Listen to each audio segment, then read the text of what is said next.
രക്ഷാസത്യത്തിന്റെ ഘോഷയാത്ര ഈ വഴിത്താരയിലൂടെ കടന്നു വരികയാണ്.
സാധകർ ഭാഗവത ഗ്രന്ഥവും വഹിച്ചുകൊണ്ടുള്ള ഭക്തി നിർഭരമായ ഘോഷയാത്ര ഈ വാഹനത്തിന് തൊട്ടു പിന്നാലെ കടന്നു വരികയാണ്.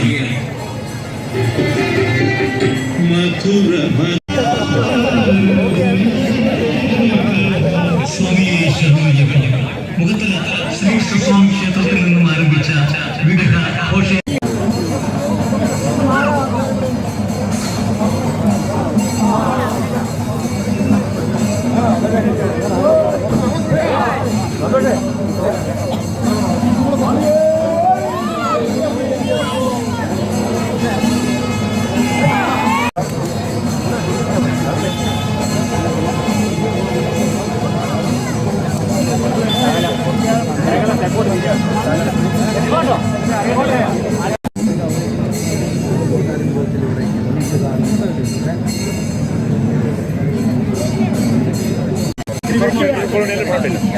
കുറച്ചൊരു വലിയ വട്ടത്തിൽ പുറമോട്ടേക്ക്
Ada.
സദാശിവസമാരംഭം ശങ്കരാചാര്യ മധ്യമാം അസ്മദാചാരം ശ്രീപത്മനാഭദാസ്യ പോയൽ തിരുനാൾ ഗൗരി ലക്ഷ്മി പാർവതി ആദരണീയ തമ്പുരാട്ടിയുടെയും ബഹുമാന്യനായ Shri N K Premachandran MP, doctor Sujith Vijayan Pillai MLA അവരുടെ എല്ലാം സാന്നിധ്യ ദീപം പുറഞ്ചൊലിപ്പിക്കുവാൻ ഏവരുടെയും അനുവാദത്തോടുകൂടി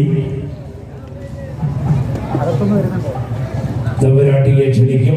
ഇപ്പോൾ ക്ഷേത്ര ശ്രീകോവിലിൽ നിന്നും ഭദ്രദീപ പ്രജ്വലനത്തിനായുള്ള ദീപവുമായി തിരുനക്കര കോട്ടയം തിരുനക്കര മധുസൂദന വാര്യർ പ്രധാനാചാര്യപദം അലങ്കരിച്ചുകൊണ്ട് ഇനിയുള്ള 10 നാളുകളിലായി നാമവരയടിക്കുന്ന ഈ സന്ധ്യാവേളയിൽ MLA ഡോക്ടർ സുജിത് വിജയനുള്ള അദ്ദേഹത്തിന്റെയും നിറഞ്ഞ സാന്നിധ്യം ഭാഗവത ഹംസം വള്ളിയൂർ തിരുവേനിയിൽ സാക്ഷ്യം വഹിക്കുന്ന സന്ധ്യാവേളയിൽ ഭദ്രദീപ പ്രകാശനം ശബരി തീർത്ഥ ശ്രീമദ് ഭാഗവത തത്വ സമീക്ഷാ സംബന്ധി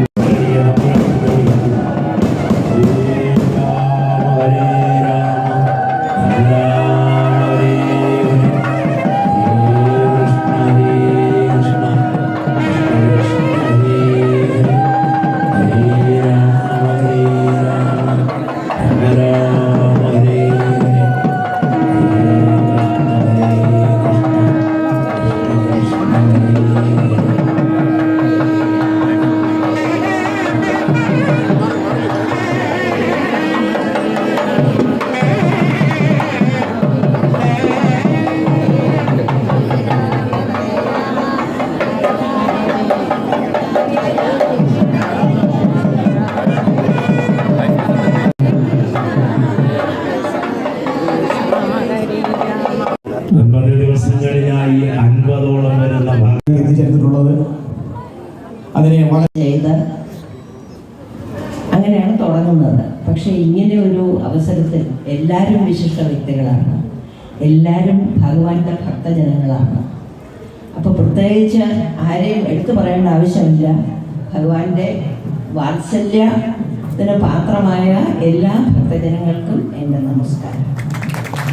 ഇനി 10 ദിവസമായിട്ട് നിങ്ങൾക്ക് വായനയും പ്രഭാഷണങ്ങളും കഥകളും ഒക്കെ കേൾക്കാൻ. അപ്പോൾ ഒരു അമ്മൂമ്മ എന്ന നിലയ്ക്ക് ഞാനും ഒരു കൊച്ചു കഥ പറയാം.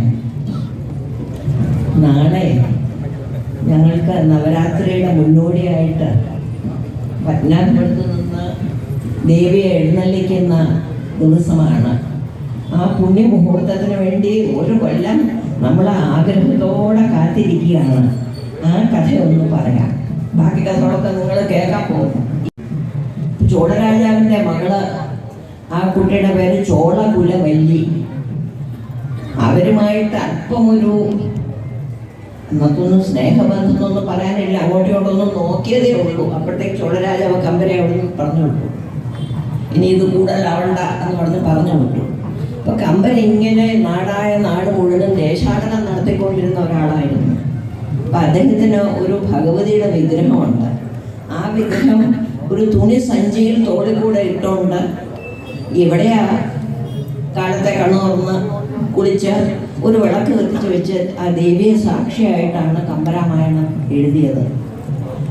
അപ്പൊ അദ്ദേഹത്തിന് ഏകദേശം കാലം ചെയ്യാൻ സമയമായി. അപ്പൊ ഈ വലിയ ആളുകൾക്ക് അതൊക്കെ അറിയാം. അദ്ദേഹം ഈ അമ്മ എന്താ ചെയ്യേണ്ടത്? അന്ന് വേണാട്ടിൻ്റെ രാജാവ്, അന്ന് തിരുവിതാംകൂറില്ല, വേണാടേ ഉള്ളൂ. പത്മനാഭപുരത്ത് ആസ്ഥാനമായിരുന്ന വേണാട്ട് അർജൻ്റെ കയ്യിൽ കൊണ്ടുവന്ന് ഈ അമ്മയെ ഏൽപ്പിക്കുകയാണ്. എന്നിട്ട് പറഞ്ഞു, നിങ്ങൾ രാജാക്കന്മാരാണ്, ചിലപ്പോൾ യുദ്ധത്തിന് പോകണം, പല സ്ഥലങ്ങളിലും ഒക്കെ പോകണം. അപ്പം നിങ്ങൾ ഈ അമ്മയെ ഒരു ചരപ്രതിഷ്ഠയിൽ ചരപ്രതിഷ്ഠയായിട്ട് എന്ന് പറഞ്ഞാൽ എന്ത് ചെയ്യും? പക്ഷെ അതൊന്നും സംഭവിച്ചില്ല. 3 ദിവസം ആനപ്പുറത്ത് അമ്മയുടെ എഴുന്നള്ളത്ത്. ഇന്നലെ രാവിലെ 8:10 പത്മനാഭപുരത്ത് നിന്ന് തിരിച്ചു. ഇന്നലെ രാത്രിയിൽ കുഴിത്തുറ, ഇന്ന് രാത്രിയിൽ നെയ്യാറ്റിൻകര, നാളെ തിരുവനന്തപുരം നടത്തിക്കാൻ വേണ്ടി ഞാൻ പ്രാർത്ഥിക്കുന്നു. നേരത്തെ പോകുന്നതിന് നിങ്ങൾ ക്ഷമിക്കണം. നേരത്തെ ഒരു മുൻകൂർ ജാമ്യം എടുക്കുകയാണ്. ആളിൻ്റെ ഒന്നും ആവശ്യമില്ല. തിരുവിതാംകൂർ രാജകുടുംബാംഗം ഇരിക്കുകയാണ്. തീർച്ചയായും തമ്പുരാട്ടി ഞങ്ങൾക്ക് ഭക്തിയുടെ നിർമ്മലങ്ങളാണ് എന്ന് സൂചിപ്പിക്കുന്നു. അതിനുശേഷം അദ്ദേഹം സപ്താഹം കേൾക്കുന്നതിന് വേണ്ടി ഗുരുവായൂർ ക്ഷേത്രനടയിൽ ചെന്നിരുന്നിട്ടാണ് സമാധിയാകുന്നത്. അദ്ദേഹത്തിൻ്റെ മകനെ ഈ ഒരു സംരംഭത്തിൽ നമുക്ക് ലഭിച്ചതിന് വളരെയധികം ചാരിതാർത്ഥ്യമുണ്ട്. അദ്ദേഹത്തെ കോമളം കൂലയും വേണം ശ്യാമളമൂലം കുമാരക വേദ്യം വരം ബ്രഹ്മ